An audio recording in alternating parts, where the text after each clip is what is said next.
gives you like 20, 30 different possibilities. So if you see a lot of specialty cake shops where it looks like they got a big menu of cakes, they're probably using a regular sponge cake, brushing it with some flavored syrup, and using different fillings and different flavored icing.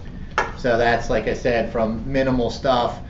Some places might have a chocolate sponge cake, regular sponge cake, and one up maybe a chiffon cake. So you're spending less time doing the cakes, but then doing different fillings where you're giving people options. So as you can see, I can hold this. It's warm still, but it's not super hot. So I'm going to actually not put it on my ice this second. I'm going to give it a minute. So with our heavy cream, like I said, I'll get back to that. I'm going to whip my heavy cream right now.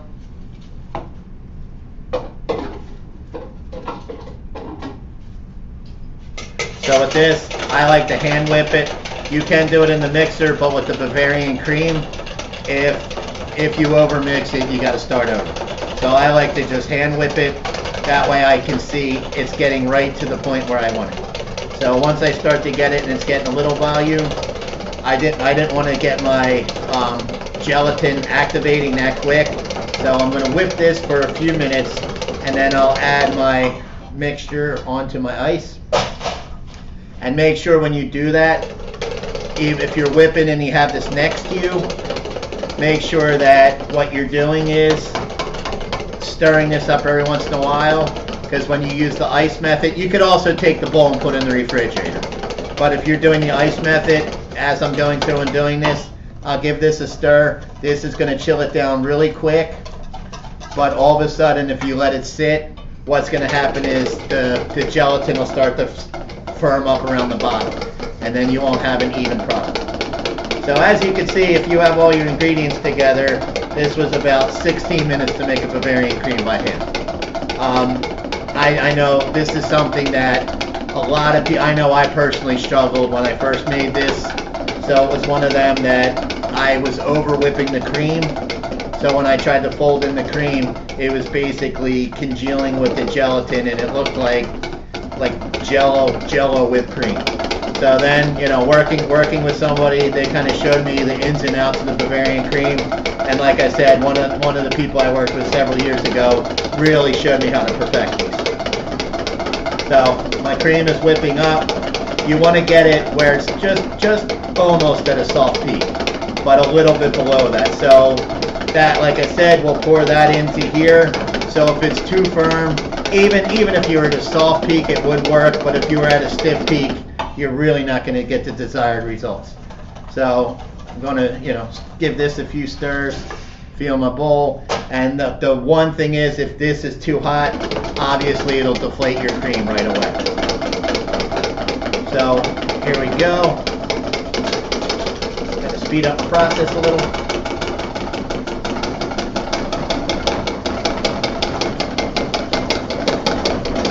And believe me, after a while, if you're hand whipping stuff, especially one place I worked, we used to have to make hollandaise sauce twice a day. You start to like not get as tired when you're whipping stuff by hand. So I can see it right now. I'm just about there. I'll give my mixture one more stir. So it's looking like, you can tell when you're starting to get close to them peaks, it'll almost look like ribbons as you're whipping through. So I'm not quite firm yet.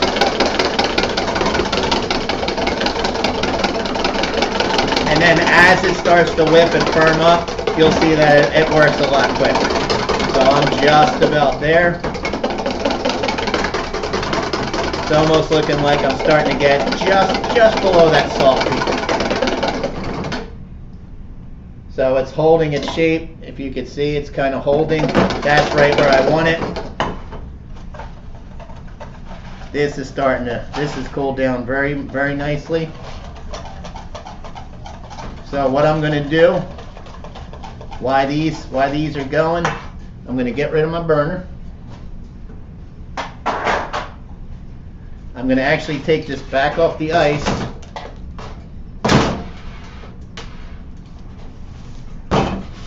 And then what that'll do, I can pop it back on the ice, but what I want to do at this point, have all my other parts ready, so I want to clear out some space.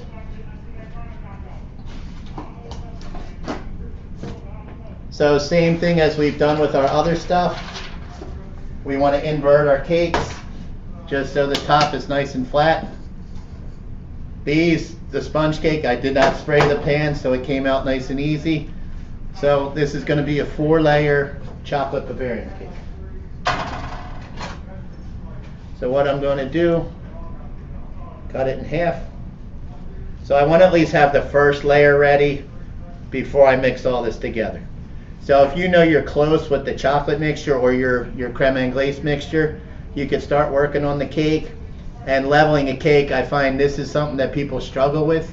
So what I do, I'll cut a little bit around, just into it, and then I'll start cutting all the way through. Got my trash can next to me, so I can get work. You want to work clean. I know that's hard for emerging pastry students to work clean in the beginning.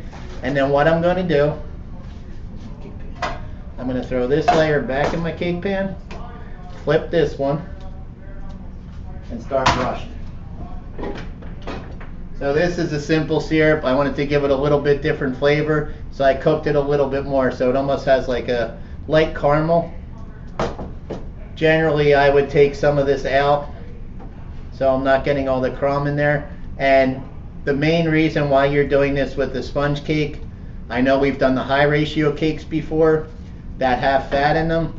Your sponge cake doesn't really have any fat in it, so if you didn't brush it down, and believe me, we've done this, that people forgot to brush the cake, and all of a sudden people eat it, and it's sponge cake by itself is okay. So we're going to brush it down. And like I said, the main thing with our acetate that works really well, once I get the sheets around my cake, I had to use 2 just because it don't go all the way around.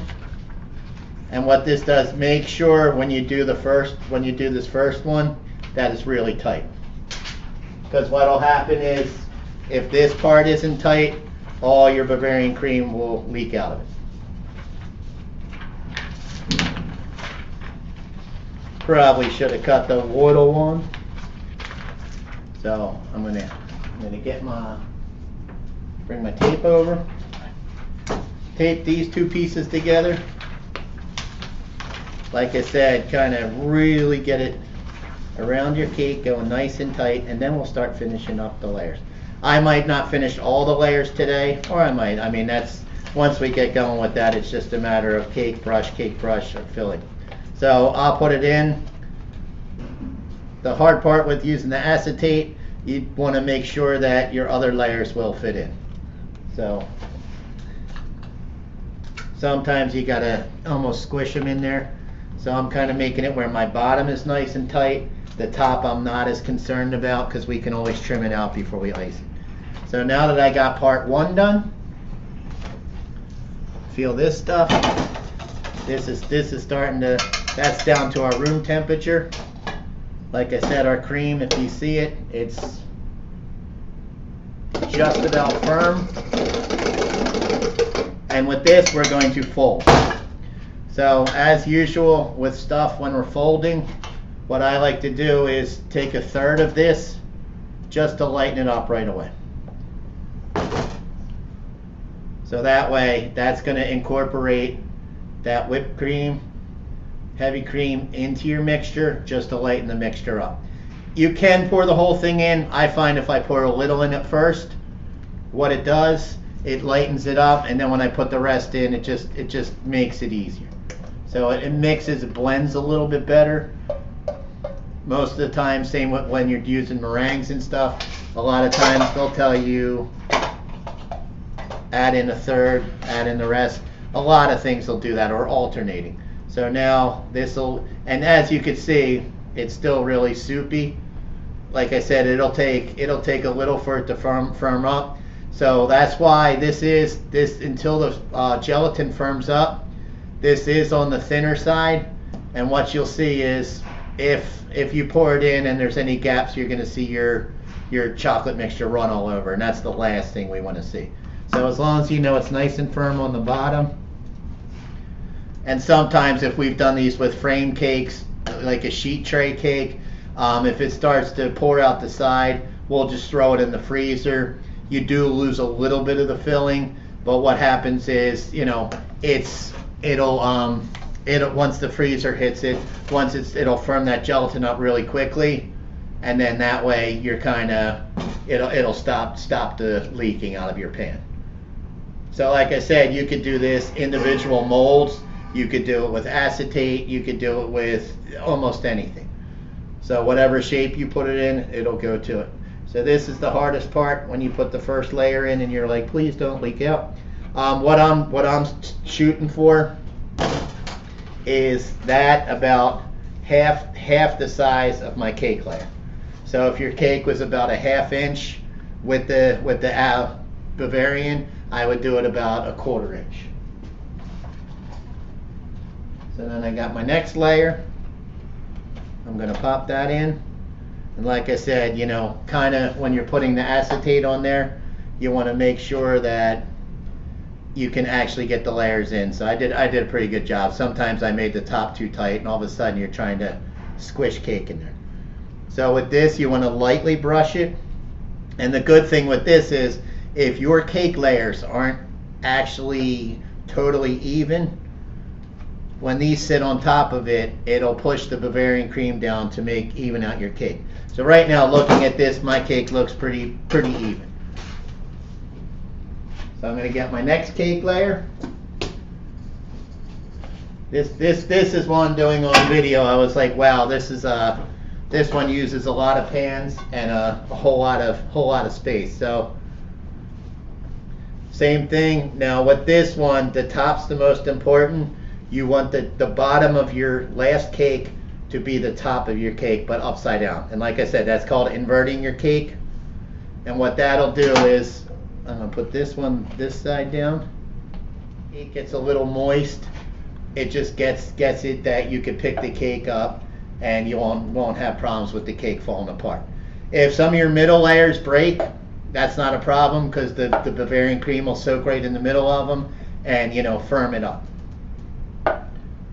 So this is, hopefully, if you've never really made a Bavarian cream, or you made them and they turned out okay. And as you can see, I used a whole lot of the syrup on here. You want to soak that up pretty good for flavor. And then what I'm going to do, invert my last piece, put it in there. And if I unmolded this right now, you would see that if your cake isn't totally flat or like even, what you could do is just kind of work your way around and just push the Bavarian cream. You can take the excess off the side of your Bavarian cream.